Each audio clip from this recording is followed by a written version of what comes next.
Porto de Alta Competição. O espaço onde os atletas colocam as ideias no centro do discurso e a cidade no centro do coração. Um podcast da Ágora, Cultura e Desporto do Porto.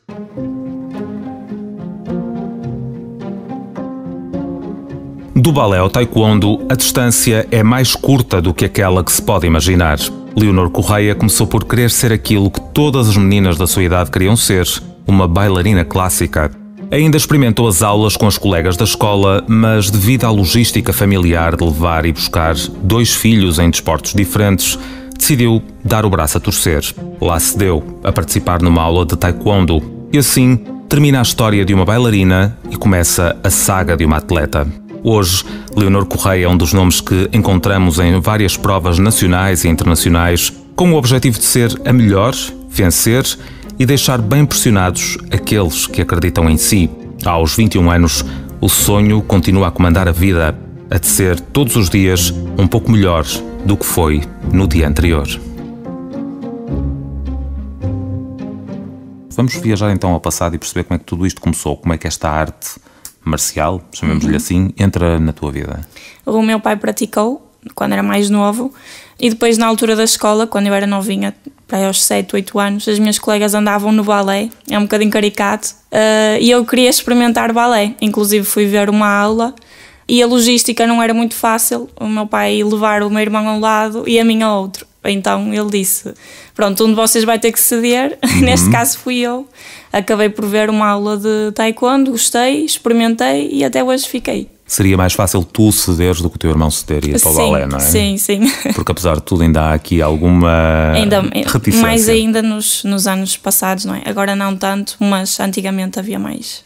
Lembras-te o que é que tu sentiste quando viste a primeira aula? Ou seja, vês uma aula de taekwondo, já tinhas visto o teu pai, já tinhas visto o teu irmão, mas uma coisa é ver, outra coisa é entrar dentro do espaço onde é praticado essa arte marcial. Lembras-te da primeira vez em que entraste? Que recordações é que tens para que isso fizesse sentido no teu percurso seguinte?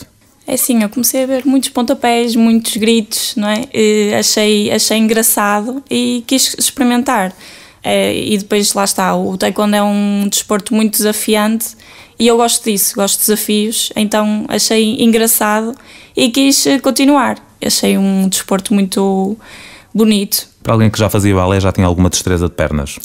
Não cheguei a fazer. Não chegaste a fazer? Não cheguei a entrar. E eu estava nessa transição, queria começar um desporto. E como todas as meninas, ao início, as minhas colegas andavam e eu queria ser mais uma a fazer balé. Neste caso fui para um desporto completamente diferente, mas acho que foi o desporto que ia encaixar melhor em mim. E acho que se estivesse no balé... Como é que as tuas amigas reagiram ao facto de não teres ido para o balé e teres ido para uma arte marcial que era mais conotada com o género masculino? Eu acho que não houve nenhuma reação, na verdade. Eu queria ir por elas andarem lá, mas depois, com o passar do tempo, se calhar nem era aquilo que eu queria. E era mais por andarem lá elas e eu querer seguir o mesmo caminho. Tinhas que idade?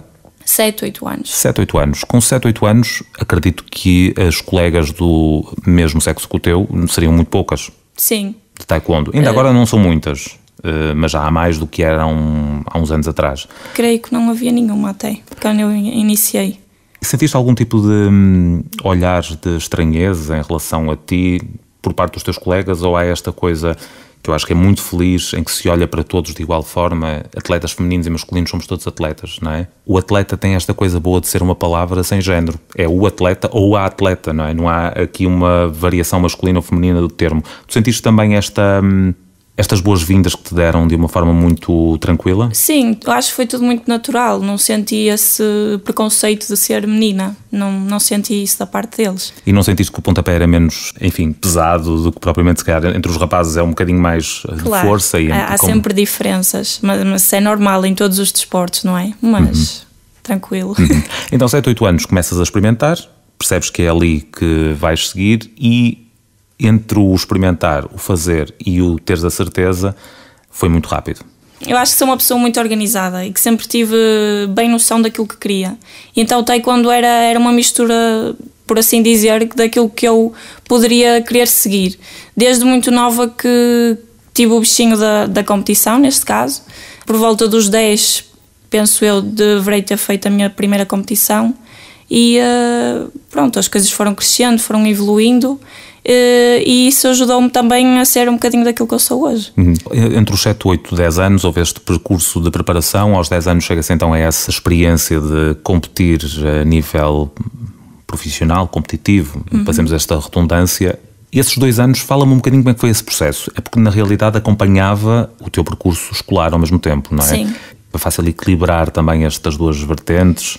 É assim, ao início eu não levava tão a sério, não é? Portanto, havia mais flexibilidade e não tanta pressão por fazer os estudos e o taekwondo ao mesmo tempo, isso não implicava ainda, era muito novinha. Com o passar do tempo, aí quando fui crescendo com mais maturidade, mais idade, a escola implica outros esforços, aí foi se tornando um bocadinho mais desafiante. Mas com a minha organização, sim, eu acho que a base de tudo é a organização e eu sempre fui boa a fazer essa gestão, portanto não tive bem problemas nisso. Os teus pais também não tiveram problemas em aceitar, até porque tinham antecedentes na prática do desporto. Portanto, para eles foi também muito natural isto acontecer. Sim. O teu irmão e tu terem esta experiência. O teu irmão, entretanto, saiu? Saiu com a parte profissional, acabou por deixar. E pronto, eu continuei. É engraçado, porque ele entrou, não é? Eu também entrei e neste caso quem se deu fui eu, mas ele não continuou. Quem seguiu a herança do pai foste tu e não o teu irmão? Sim, um bocadinho. Mais ou menos. Então chegas aos 10 anos à primeira competição e foi onde e o que é que te lembras desse momento? Lembro-me que ganhei na altura, estava muito nervosa, que é um bocadinho, os nervos fazem um bocadinho parte de mim. Mas ganhei esse bichinho e quis continuar. Isso levou-me até hoje, não é? Até às competições que levo hoje em dia e ao lado mais sério da competição. Mas aos 10 anos não se tem muita noção ainda desta competição na sua vertente mais profissional.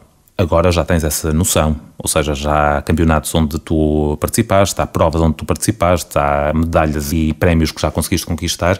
Há aqui algum momento neste teu percurso em que tu sentes que isto torna-se ainda mais sério do que foi lá atrás? Sim, eu creio que por volta dos 13, 14 anos, que é quando se começa a entrar na categoria de júnior, as coisas tornam-se mais sérias e desafiantes e nós ou temos a seriedade e a disciplina de fazer as coisas em condições, saber gerir toda a parte mental, toda a parte do descanso, toda a parte da alimentação. E eu sempre acho que fiz essa boa gestão e sempre fui muito metódica, sempre fui muito regrada, sempre fui muito disciplinada em todos os aspectos. E então isso começou a tornar-se o meu sonho, não é? A partir dessa idade, mais ou menos, quando as coisas começam a ficar mais sérias. Para que essas regras funcionem, o que é preciso? Ter uma equipa ou um treinador que apoie, ter uma série de profissionais que vos apoiem, a família é também importante? Eu acho que de tudo um pouco. Nós temos que ter as pessoas certas ao nosso lado. E principalmente nós sabermos aquilo que queremos. Porque nós podemos ter isso tudo, mas se nós não soubermos bem aquilo que queremos, isso não vai valer de nada. A família sempre me apoiou, os meus pais, o meu irmão, sempre foram incríveis nisso, sempre me deram a liberdade de escolher aquilo que eu queria e isso foi muito bom para mim. Depois já há a parte do treinador, que o treinador faz parte do nosso dia-a-dia, tanto profissional, pessoal como desportivo. Depois o grupo que nós temos, neste caso eu sou acompanhada também psicologicamente. Depois o grupo de treino que nós temos, os nossos colegas de equipa, que acabam por ser a nossa família do desporto, não é? E os amigos que vamos criando no desporto, eu acho que essa é a parte mais bonita de todo o percurso. Neste percurso cronologicamente mais próximo, há alguns momentos em que te foram mais marcantes? Algumas medalhas, alguns prémios? É assim, ano passado eu tive a minha primeira medalha a nível internacional. Foi um momento assim que me deixou mais feliz e recompensada pelo esforço, pelo trabalho que tenho vindo a desenvolver ao longo destes anos. E este ano consegui voltar a ter o mesmo resultado, que foi no Campeonato Europeu Universitário, obtive a medalha de bronze e creio que esse resultado foi um dos mais bonitos e que me marcou mais. Estes campeonatos universitários são também importantes para... Já recebemos aqui alguns atletas anteriormente que nos falaram precisamente disto. São boas rampas de lançamento para outros desafios e outros voos também. Tu sentes também isto, que sendo tu universitário e participando nestes campeonatos, é uma espécie de campeonatos europeus de modalidades, mas aplicados aos estudantes universitários. É esta rampa de lançamento que tu também procuras? Eu creio que sim. Além de ser bastante desafiante a rotina de estudante-atleta, depois de obtermos esses resultados nos campeonatos europeus é muito bom para nós. É quase como se fosse, pega lá a tua recompensa do trabalho que tens desenvolvido e da rotina que tens tido. Quase todos os sacrifícios que nós fazemos durante a época acabam por ser recompensados. Pega lá a tua medalha. Portanto, acho que é muito bom a sensação que nós sentimos e é para acabar bem a época. Neste caso, foi assim que terminámos a época, os 2 anos, neste caso. Falas dessa rotina entre atleta e estudante. Pode existir, junto de alguns universitários, esse medo de tentar conciliar as duas coisas? Tu és um bom exemplo de que isto é possível. E como é que isto é possível? Sim, eu creio que muito na base da organização, de saber aquilo que nós queremos e sermos muito focados. Eu acho que tem a ver com isso, porque o desporto, sim, é aquilo que nós queremos no momento, mas também temos que nos lembrar que há um futuro depois do desporto e que nem em todos os desportos vai ser possível nós levarmos isso como o caminho a seguir, infelizmente, como o trabalho de vida, não é? Eu gostaria muito de viver do taekwondo, mas em Portugal para já não é possível. Então torna-se um bocadinho o nosso plano B para podermos gerir mais tarde. Na primeira temporada deste podcast já tivemos um atleta de taekwondo também que participou nestas conversas e falava-me também um bocadinho do regime alimentar, que às vezes é um bocadinho ditatorial. No teu caso também é? Sim. Eu creio que é das partes mais difíceis do desporto. É um processo um bocadinho... Tem que ser regrado, não é? Porque... Ele falava-me precisamente até da comida que é pesada, tem que ser pesada, não é? As competições de taekwondo são feitas por categorias de peso, logo tem que haver essa regra. O ranking é feito na nossa categoria de peso, por isso, se nós queremos pontuar naquela categoria, temos de estar sempre naquela categoria. É um bocadinho difícil às vezes, mas acaba por ser algo que nós queremos, então... Tem que ser feito, é um bocadinho por aí, tem que ser feito e acaba por custar menos, porque o objetivo é aquele e nós vamos ter que passar por esse processo, que acaba por ser um processo, e no fim vão sair os resultados. Mas psicologicamente muitas vezes não é fácil. Com faculdade à mistura, às vezes trabalho, não é? Muita gente trabalha e concilia os treinos e as competições, portanto é um bocadinho... desafiante. O que é que mais custa nesse regime, ou pelo menos nesta vida ali muito voltada para o desporto, com muitas limitações, o que é que mais custa? Eu creio que talvez a parte social. Os nossos amigos estarem a comer à nossa frente uma alimentação que eles acham normal, que para nós o normal é diferente, não é? Acabamos por ter ali uma regra diferente e torna-se desafiante às vezes. Por exemplo, o mesmo se passa na rotina de saídas à noite. Pronto, eu não sou uma pessoa que sai muito já exatamente por isso, por causa dos treinos, porque sei que o rendimento no dia a seguir não vai ser igual, as competições exatamente igual, e se eu quero aquilo, tenho que seguir esse processo e acaba por não me gostar porque é aquilo que eu quero. Mas para a maior parte das pessoas, quando começa, poderá ser um choque. Sim, se não souber aquilo bem que quer, eu creio que é um choque e acaba por ser mais um sacrifício do que levar aquilo com normalidade. Para atletas mais novos que nos estão a ouvir, eu acho que esta temporada e estas temporadas têm mostrado isso, que acabam por ser estes episódios uma espécie de farol para algumas pessoas que até olham para estes convidados como exemplos. O que é preciso ter para se ter algum bom desempenho no taekwondo? Para além da organização e para além do foco, que são fundamentais, é preciso também saber ceder, ter esta capacidade de cedência em algumas questões e saber que o bem maior vem a seguir? É sim, eu acho que o espírito de sacrifício neste caso é muito importante. Nós sabermos que estamos a fazer alguma coisa porque eu quero isto. E isso é muito importante termos hoje em dia. Depois a determinação, o querer, a vontade, o querer trabalhar, o não desistir, porque vão haver muitos obstáculos, vão haver muitas derrotas. Eu acho que o caminho é mais formado por derrotas do que vitórias, e acho que esse espírito de resiliência é o que mais difere se um atleta chega ou não ao topo. Que conselho darias então a alguém que está neste momento a pensar começar a praticar taekwondo? Não sei se há idade ou não para começar a praticar, eu diria que não. Quanto mais novinhos melhor. que chega ali na parte dos júniores, onde as coisas começam, lá está, a ficar mais sérias, e quanto mais novos iniciarem, melhor. Portanto, o que é que tu dirias então a alguns pais que possam estar a ouvir, ou algum atleta mais novo que está a ouvir, para ter sucesso? Coloquemos o sucesso entre aspas, porque é muito relativo. O que é ter sucesso? Para ter sucesso nesta área, o que é que tu dirias? A disciplina é muito importante. Senão, sem ela, dificilmente... Eu acredito que sem a disciplina, nenhum atleta em nenhum desporto vai chegar longe. Pode haver talento, mas eu acredito que o talento sem trabalho não dura. Não vai até longe, não é? Como, por exemplo, o sonho de qualquer atleta é chegar aos Jogos Olímpicos. No meu caso é. Quem leva o desporto mais a sério tem sempre esse objetivo ou esse sonho.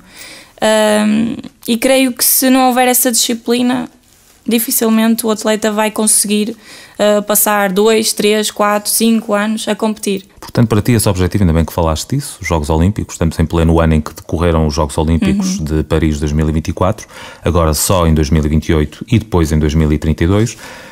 Iremos contar contigo numa dessas edições? Eu espero que sim, em 2028 estar lá, espero eu, em Los Angeles. É um objetivo muito grande e principalmente um sonho que tenho desde pequenina e vou fazer de tudo para lá estar. Tu tens acompanhado alguns atletas que têm participado? Há alguns nomes que tu sigas com mais atenção e que tu gostes, sejam referências para ti? A nível de Portugal, temos as referências que já anteriormente falaram, o Rui, a Joana, o Júlio. Só o Rui é que conseguiu para já estar presente nos Jogos e o Pedro Póvoa já foi há alguns anos. No entanto, todo o trabalho que eles desenvolveram e todo o sacrifício é um exemplo para nós. Mesmo assim não foi possível, ou seja, lá está, mesmo com todo esse espírito de sacrifício, esse trabalho, toda a dedicação, às vezes não é possível chegar lá e eles desempenharam todo esse trabalho. Por isso é que eu digo que é preciso as pessoas mesmo empenharem-se para lá chegar. A nível internacional, tenho algumas referências como a Jay Jones, acho que é uma atleta bastante conhecida, bicampeã olímpica. Neste caso, a nível de atletas masculinos, CJ, toda a gente conhece no taekwondo. E eles são referências para ti porquê? Eu creio que pela vontade, pela garra. Eu gosto de atletas que tenham mais a parte emocional presente. A garra, o sacrifício, o estar lá presente e mostrar que estão lá para ganhar. E eu acho que tanto esse atleta masculino como essa atleta feminina têm essas características presentes. E eu gosto de ver isso e pronto, inspiro-me neles. Portanto, em 2028 iremos contar contigo previsivelmente lá e o Porto ficará orgulhoso de ti, porque é a tua cidade. Como é que tu vês este apoio que a Câmara e o município te oferece ao apoiar-te neste teu sonho de continuar a aspirar a um futuro nesta área? Como é que tu vês este apoio que te foi concedido este ano? Primeiro é um orgulho representar a minha cidade, a cidade que me viu nascer, não é? Durante estes anos. E em segundo é muito importante, porque em Portugal nós não temos grandes apoios, não temos investimento, infelizmente só vai para um sítio, como toda a gente sabe, e acho que com o pouco que nós temos, que conseguimos ter de apoios, fazemos grandes resultados. E creio que quanto mais houverem estes investimentos e apostas nos atletas de todas as modalidades, mais o desporto em Portugal vai crescer. E acho que é bastante importante haver esse tipo de apoios e ajudas, neste caso, para os atletas conseguirem. Fazendo uma volta de 360 graus e voltando ao início desta conversa, para terminar também, falávamos que o Porto tem o teu coração, neste momento Gaia tem o teu corpo, porque é lá que tu vives, mas o teu coração continua cá. O que é que o Porto é para ti atualmente? Ou seja, é a cidade que tu vês do outro lado da ponte, é a cidade onde tu vens cá com muita regularidade, mas para além disso é o quê? É a cidade que tem o meu coração, basicamente. Eu cresci aqui, tenho muitos amigos aqui, eu estudei sempre aqui, tirando estes últimos anos. Minha faculdade é em Gaia. Portanto, é o meu porto de abrigo, é onde eu me sinto bem, eu adoro esta cidade, adoro as paisagens. Acho que toda a gente que vem cá visitar adora o Porto, não é? É sempre um destino turístico que toda a gente gosta de visitar. Porto de Alta Competição, um podcast da Ágora, Cultura e Desporto do Porto.